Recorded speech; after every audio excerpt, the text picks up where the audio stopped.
कहानी शुरू होती है एक रेगिस्तान को दिखाते हुए। बहुत से लोग यहाँ पर इल्लीगली कुछ नायाब मकड़ियों को पकड़ने के लिए आए थे। ये जहरीली मकड़ियाँ हर जगह से नहीं मिलती, इन्हें पकड़ना या पालना इल्लीगल था और इल्लीगली ही इन्हें बेचने पे इन लोगों को बहुत से पैसे मिलने वाले थे। काफी देर ये लोग सहरा में इधर उधर फेरते हैं और आखिर फिर इस ग्रुप के एक आदमी को एक पत्थर के नीचे इन मकड़ियों का घर नजर आ ही जाता है। वो आवाज लगाकर अपने साथियों को मकड़ियों के मिलने के बारे में बता चुका था। सभी एक्साइटेड होकर भागते हुए यहाँ पे आते हैं। रेत में बने इस सिंक होल में इन मकड़ियों के घर के अंदर ये एक खास किस्म का स्प्रे करते हैं, तो उसके कुछ देर बाद ही धड़ाधड़ वो काली मकड़ियाँ अपने होल से बाहर निकलने लगी थी। इन मकड़ियों में से एक मकड़ी इन्हीं के ग्रुप के एक साथी के ऊपर हमला कर देती है, जिस मकड़ी के काटते ही वो बुरी तरह तड़पने लगा था। ये ग्रुप वाले अपने साथी को बचाने के बजाय यहाँ मकड़ियाँ जमा करते रहते हैं, जिसके बाद वो अपने तड़पते हुए साथी को मारकर यहाँ से जा चुके थे। सीन कट होकर हमें फ्रांस में केलब नामी एक लड़के को दिखाया जाता है। केलब इस टाइम चोर मार्केट में था, जहाँ लोग अपना चोरी किया हुआ सामान बेचा करते थे। ऐसे हम अंदाजा लगा सकते हैं कि वो भी एक चोर ही है। यहाँ वो अपना चोरी किया हुआ सामान बेचने के बदले डीलर से कुछ कीमती ज्वेलरी खरीदने की बात कहता है। ज्वेलरी खरीदने के बाद केलब को इसी शॉप पे वो स्पाइडर भी नजर आ जाती है, जिसे पिछले सीन में उन आदमियों ने सेहरा से पकड़ा था। केलब जिससे कीड़े पकौड़े पालने में बहुत इंटरेस्ट था, वो इस मकड़ी को देखते ही समझ आता है कि ये जरूर बहुत नायाब है, इसीलिए वो इस मकड़ी को भी खरीद चुका था। ये सब खरीदने के बाद केलब अब अपनी बिल्डिंग में आ चुका था। उसका फ्लैट काफी ज्यादा खराब हालत में था, जिसे उसकी बहन ठीक कर रही थी। हमें पता चलता है कि कुछ ही टाइम पहले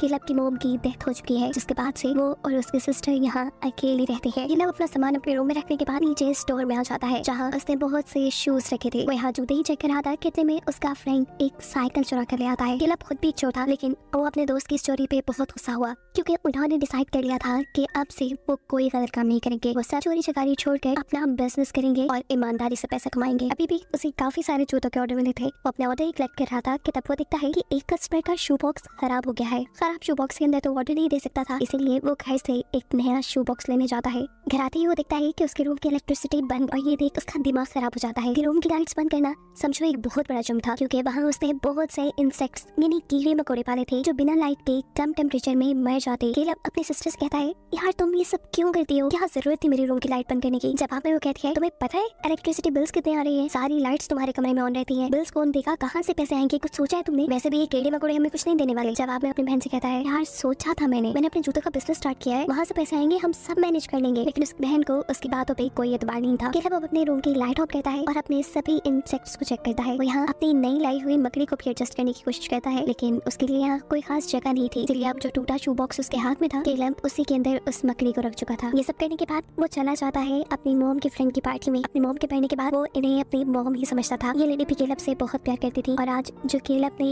इयररिंग्स खरीदे थे वो भी इन्हीं के लिए थे। वो केलब से कहते हैं, तुम सुधर रहे हो, अच्छी बात है, अगर तुम्हारी मोम आज जिंदा होती तो वो बहुत खुश होती। खैर ये लोग अब मस्ती करते हैं, डांस करते हैं, और रात में केलब वापस घर आ जाता है। अब जैसे ही वो स्पाइडर उस मकड़ी को देखने के लिए शू बॉक्स खोलता है, तो मकड़ी उसमें थी ही नहीं। उसे लगा कि वो मकड़ी भाग गई होगी, और ये सोचकर उसे दुख भी हुआ, क्योंकि उसने काफी ज्यादा पैसे देकर वो मकड़ी खरीदी थी, और इससे भी बड़ी बात वो बहुत ही नया, बहुत ही रेयर थी। खैर अब वो इसी बॉक्स में रखे हुए शूज को उठाकर नए बॉक्स में पैक करता है और अपने कस्टमर को ऑर्डर डिलीवर करने के लिए बिल्डिंग के नीचे आ जाता है।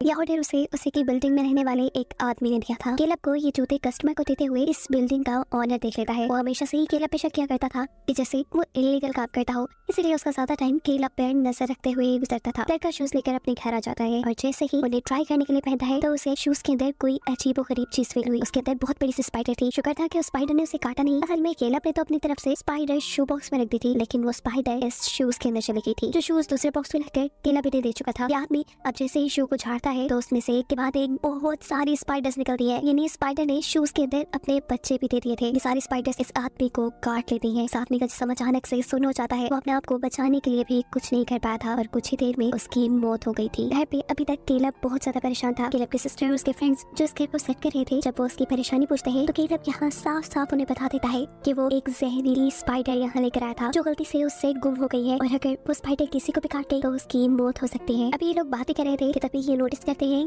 कि जिस आदमी को केलब ने वो शूज बेचे हैं, उस आदमी के अपार्टमेंट के बाहर उसका डॉग जोर जोर से भौंक रहा है। ये चेक करने के लिए उसके घर जाकर दरवाजा नॉक करते हैं, लेकिन बार बार दरवाजा नॉक करने पर भी वो आदमी कोई रिस्पॉन्ड नहीं कर रहा था। शोर से आसपास के लोग भी इकट्ठे हो जाते हैं, और वो आदमी दरवाजा नहीं खोलता। ये लोग अब पुलिस को यहाँ बुला चुके थे। पुलिस जैसे ही दरवाजा खोल के अंदर जाती है, तो इन्हें उस आदमी की डेड बॉडी मिल रही थी। पुलिस जैसे ही दरवाजा खोल के अंदर जाती है, तो सामने उस आदमी की डेड बॉडी पड़ी थी, जिसे देखकर सभी घबरा चुके थे। इस बिल्डिंग का ओनर जिसने केलब को इस आदमी को शूज देते हुए देखा था, वो पुलिस से गुस्से में कहता है कि जरूर केलब केलब ने ही उसे कोई ड्रग दी है जिसकी ओवरडोज से वो मारा गया, पर ऐसी कोई बात नहीं थी। पुलिस बताती है कि उसकी मौत जहरीले स्पाइडर्स के काटने से हुई है। 5 से 10 मिनट के अंदर अंदर इस पूरी बिल्डिंग पर कर्फ्यू लगा दिया जाता है, यानी पुलिस ने इस पूरी बिल्डिंग को सील कर दिया है। अब ना तो किसी को इस बिल्डिंग के अंदर आने की इजाजत है, ना ही बाहर जाने की। और ये बात जानकर सभी लोग गुस्से में आ चुके थे कि बहुत से लोग तो यहाँ रहते भी नहीं थे। इनके ठोकर हम इसी बिल्डिंग में एक सफाई करने वाली लेडी को देखते हैं। जिस वक्त वो आटे की सफाई कर रही थी, अचानक उसे वहाँ पे बहुत से स्पाइडर वेब यानी जाले नजर आते हैं। वो अपनी गॉड से स्प्रे निकालती है और इन सारे स्पाइडर्स को यहाँ मारना शुरू कर देती है। लेकिन देखते ही देखते एक बहुत बड़े साइज का स्पाइडर उसके मुंह पे हमला कर चुका था। हमले के बाद उस औरत के साथ क्या हुआ ये नहीं दिखाया गया। यहाँ केलब की बहन जब वॉशरूम में थी तब वेंटिलेशन के अंदर से भी बहुत सी मकड़ियां निकल आती हैं। इस मकड़ी को देखकर वो इतना ज्यादा घबरा जाती है कि जोर से चीख मारती है। यहाँ उसकी हेल्प करने के लिए उसके दोस्त आते हैं। वो उसे वॉशरूम से बाहर निकाल चुके थे। लड़का पहले इस बड़ी से स्पाइडर को पकड़ना चाहता, लेकिन जब वो इस सब में कामयाब नहीं हुआ तब वो स्पाइडर को मार देता है। ये लोग वेंटिलेशन का पाइप खोलते हैं तो वहाँ अब बहुत सारी स्पाइडर्स थी जो देखते ही देखते वहाँ फैलने लगी थी। इससे पहले कि वो वॉशरूम से निकलकर पूरे अपार्टमेंट में फैल जाती, ये लोग वॉशरूम को सील कर देते हैं। केलब हैरान था। वो इन्हें बताता है कि ये सेहरा की मकड़ियां हैं। कम टेम्परेचर में इनका बच्चे देना तो दूर, इनका जिंदा रहना भी मुश्किल था, लेकिन पता नहीं कैसे उसने इतने बच्चे दे दिए। अब ये सब डिसाइड करते हैं कि ये तो यहाँ रहे तो मर जाएंगे, इन्हें किसी तरह इस बिल्डिंग से बाहर निकलना होगा। पर केलब यहाँ से जाने को तैयार नहीं था। वो कहता है